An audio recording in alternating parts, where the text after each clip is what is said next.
இன்றைக்கி நம்ம ஹோட்டல் சுவையில் பன்னீர் பட்டர் மசாலா ரொம்பவே அருமையான டேஸ்ட்டில் எப்படி செய்கிறதுன்னு பார்க்க போகிறோம். இது வந்து பூரி, சப்பாத்தி, நான் கூட சாப்பிட்றதுக்கு ரொம்பவே அருமையான டேஸ்ட்டாக இருக்கும். இந்த பன்னீர் பட்டர் மசாலா இந்த மாதிரி நீங்கள் செய்யும்போது அப்படியே ஹோட்டல் சுவையில் ரொம்பவே அருமையான டேஸ்ட்டாக இருக்கும். ஹலோ ஃப்ரெண்ட்ஸ், வெல்கம் டு சமையல் டிலைட்.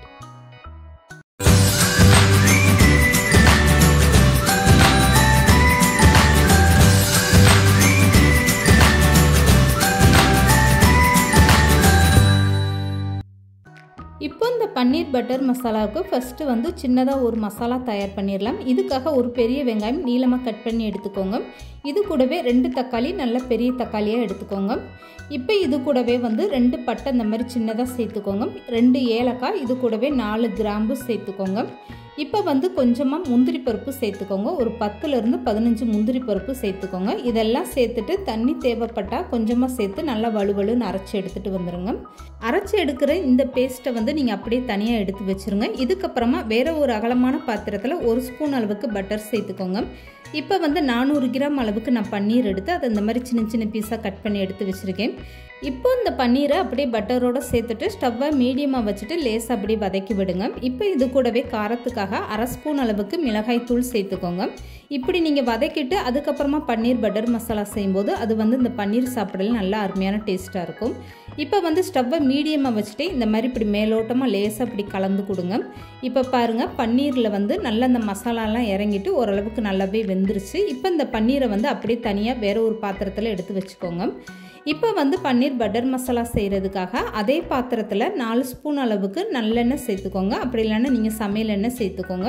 இது கூடவே 1 ஸ்பூன் அளவுக்கு பட்டர் சேர்த்துக்கோங்க. இப்போ தாளிப்புக்காக ஒரு சின்னதாக பட்டை சேர்த்துக்கோங்க. இது கூடவே 2 ஏலக்காய் சேர்த்துக்கோங்க. 2 கிராம்பு சேர்த்துக்கோங்க. இதெல்லாம் சேர்த்துட்டு ஸ்டவ்வை மீடியமாக வச்சுக்கோங்க. நல்லா இந்த மாதிரி பொரிஞ்சு வந்ததுமே கட் பண்ணி வச்சுருக்க வெங்காயம் சேர்த்துக்கோங்க. இப்போ 400 கிராம் பன்னீருக்கு நான் வந்து 3 பெரிய வெங்காயம் இந்த மாதிரி பொடிசாக கட் பண்ணி எடுத்து வச்சுருக்கேன். நீங்கள் வந்து 200 கிராம் பன்னீர் பயன்படுத்துனீங்கன்னா அதில் ஒரு வெங்காயத்துலேருந்து 1.5 வெங்காயம் நீங்கள் பொடிசாக கட் பண்ணிவிட்டு சேர்த்துக்கோங்க. இப்போ இந்த வெங்காயம் சேர்த்துட்டு நல்லா இந்த மாதிரி வதக்கி விட்டுருங்க. வெங்காயம் எந்த அளவுக்கு நல்லா வதங்குதோ அப்போ தான் உங்களுக்கு பன்னீர் பட்டர் மசாலா இனிப்பு சுவை கொடுக்காமல் இருக்கும். இப்போ வெங்காயம் வந்து நல்லா வதங்கிருச்சு. இந்த ஸ்டேஜில் 1.5 ஸ்பூன் அளவுக்கு இஞ்சி பூண்டு பேஸ்ட்டு சேர்த்துக்கோங்க.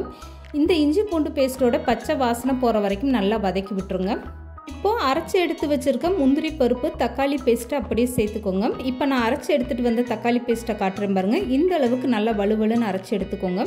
இப்போ இதையுமே சேர்த்துட்டு ஸ்டவ்வை மீடியமாக வச்சுட்டு இந்த எண்ணெயிலே வந்து தக்காளியெல்லாம் நல்லா வதக்கி விட்டுருங்க. இந்த பன்னீர் பட்டர் மசாலாவுக்கு நீங்கள் எந்த அளவுக்கு மசாலாலாம் சேர்த்துட்டு நல்லா எண்ணெயிலே வதக்கி விட்றீங்களோ அப்போ தான் உங்களுக்கு நல்லா அருமையான டேஸ்ட்டாக இருக்கும். இப்போ வந்து தக்காளியோட பச்சை வாசனையெல்லாம் போகிற அளவுக்கு நல்லா வதக்கியாச்சு. இப்போ பார்க்கும்போது உங்களுக்கே தெரியும் எண்ணெயெல்லாம் தனியாக பிரிஞ்சு வர ஆரம்பிச்சிருச்சு பாருங்கள். இந்த நேரத்தில் ஸ்டவ்வை கம்ப்ளீட்டாக குறைச்சி வச்சுருங்க. இதுக்கப்புறம் மசால் பொடி எல்லாமே சேர்த்துக்கலாம். இப்போ வந்து 2 ஸ்பூன் அளவுக்கு காஷ்மீரி சில்லி பவுட்ரு 2 ஸ்பூன் சேர்த்துக்கோங்க. 1 ஸ்பூன் அளவுக்கு நார்மல் சில்லி பவுட்ரு சேர்த்துக்கோங்க. 2 ஸ்பூன் அளவுக்கு மல்லித்தூளும் 1.5 ஸ்பூன் அளவுக்கு ஜீரகத்தூள் சேர்த்துக்கோங்க. இப்போ இது கூடவே 1 ஸ்பூன் அளவுக்கு கறி மசாலா தூள் சேர்த்துக்கோங்க. தக்காளி பேஸ்ட் அரைக்கும் போது ஏற்கனவே அதில் வந்து பட்டை, கிராம்பெல்லாம் சேர்த்து அரைச்சிருக்கிறதுனால நீங்கள் கறி மசாலா தூள் 1 ஸ்பூன் மட்டும் சேர்த்துக்கோங்க. இது வந்து போதுமான அளவு. இப்போ ஸ்டவ்வை கம்ப்ளீட்டாக குறைச்சி வச்சுட்டு இந்த மசாலா எல்லாமே சேர்த்து இந்த மாதிரி வதக்கி விட்டுருங்க. இப்போ வந்து இந்த பன்னீர் பட்டர் மசாலாவுக்கு தேவையான அளவு உப்பும் சேர்த்துட்டு இந்த மாதிரி எண்ணெயிலே நல்லா வதக்கி விட்டுருங்க. இப்போ பார்க்கும்போது உங்களுக்கே தெரியும் எண்ணெயெல்லாம் நல்லா ஓரங்களில் பிரிஞ்சு வர ஆரம்பிச்சிருச்சு பாருங்கள். இதுக்கப்புறமா 1/2 கிளாஸ் அளவுக்கு தண்ணி சேர்த்துக்கோங்க. உங்களுக்கு எந்த அளவுக்கு இந்த கிரேவி வேணுமோ அதுக்கேற்ற மாதிரி நீங்கள் தண்ணி சேர்த்துட்டு நல்லா இந்த மாதிரி கலந்து விட்டுருங்க. இப்போ இந்த பன்னீர் பட்டர் மசாலாவுக்கு நான் வந்து ஏற்கனவே 1/2 கிளாஸ் அளவுக்கு தண்ணி சேர்த்துருந்தேன். இது வந்து இன்னுமே நல்லா திக்காக இருக்குது. இப்போ கூடுதலாக 1/2 கிளாஸ் அளவுக்கு தண்ணி சேர்த்துட்டு ஒரு டைம் இந்த மாதிரி நல்லா கலந்து கொடுத்துருங்க. இந்த நேரத்தில் உங்களுக்கு உப்பு உரப்பு கரெக்டாக இருக்கான்னு பார்த்துக்கோங்க. ஒருவேளை உங்களுக்கு உப்பு உரப்பு டேஸ்ட்டு பத்தலைன்னா நீங்கள் கூடுதலாக கொஞ்சம் சேர்த்துட்டு நல்லா கலந்து கொடுத்துருங்க. இதுக்கப்புறமா இந்த பன்னீர் பட்டர் மசாலாவை நீங்கள் அப்படியே மூடி போட்டு ஒரு 3 நிமிஷம் நல்லா கொதிக்க வச்சிங்கன்னா போதும். மசாலா வந்து ஏற்கனவே எண்ணெயில் நல்லா வதக்கிட்டோம், அதனால் அதிக நேரம் இது கொதிக்க வேண்டாம். இப்போ 3 நிமிஷத்துக்கு அப்புறம் நீங்கள் மூடி ஓப்பன் பண்ணி பார்த்தீங்கன்னா நல்ல எண்ணெயெல்லாம் பிரிஞ்சுட்டு இந்த மசாலா நல்லா கொதி வர ஆரம்பிச்சிருச்சு பாருங்கள். இந்த ஸ்டேஜில் நீங்கள் வந்து வதக்கி எடுத்து வச்சுருக்க பன்னீரை வந்து அப்படியே சேர்த்துக்கோங்க. இந்த மசாலா கூட நீங்கள் பன்னீரை சேர்த்ததும் ஒரு டைம் கரண்டி வச்சு நல்லா கலந்து கொடுத்துட்டு இதுக்கப்புறமா ஸ்டவ்வை ஆஃப் பண்ணிடுங்க. இதுக்கப்புறமா அப்படியே மூடி போட்டு ஒரு 5 நிமிஷம் நீங்கள் ஃப்ரீயாக விட்டுட்டு அதுக்கப்புறமா நீங்கள் மசாலா ஓப்பன் பண்ணி பார்த்தீங்கன்னா நல்ல வாசனையோட ரொம்பவே அருமையான டேஸ்ட்டாக இருக்கும். இந்த பன்னீர் வந்து ஏற்கனவே பட்டரில் சேர்த்து வதக்கியிருக்கிறதுனால நீங்கள் ரொம்ப நேரம்லாம் வேக வைக்க வேண்டாம்.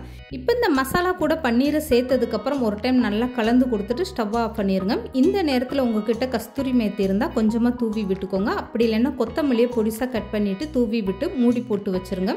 இதுக்கப்புறம் 5 நிமிஷம் அப்படியே ஃப்ரீயாக விட்டுட்டு நீங்கள் மூடி ஓப்பன் பண்ணி பார்த்தீங்கன்னா நல்லா கமகமன் வாசனையோட ரொம்பவே அருமையான டேஸ்ட்டில் நம்மளுடைய பன்னீர் பட்டர் மசாலா சூப்பராகவே ரெடி ஆகிடுச்சு பாருங்கள். இந்த வீடியோ பிடிச்சிருந்தா லைக் பண்ணுங்கள், ஷேர் பண்ணுங்கள், மறக்காமல் சமையல் டெய்லி சேனலை சப்ஸ்கிரைப் பண்ணுங்கள்.